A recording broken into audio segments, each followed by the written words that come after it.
Notice there's a lot in a lot of people's lives that confusing attachment for love. Like as children and stuff like that, we get sold this weird idea of what love is through movies, through weird demonstrations of their parents and stuff like that.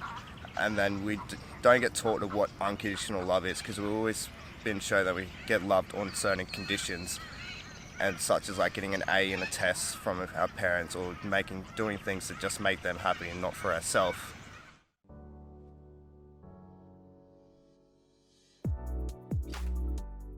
When it comes to loving your spouse, friends and family, you should be loving them including for their positive parts and for their shortcomings.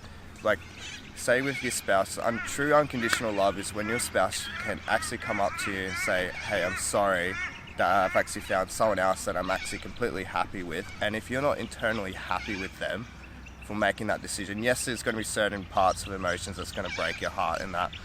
But if you're not completely happy with them, it means you're more attached and you don't actually have unconditional love for that person. Like, there's a pretty good example of how powerful unconditional love can be with Rich Roll. Pretty sure he says in his book.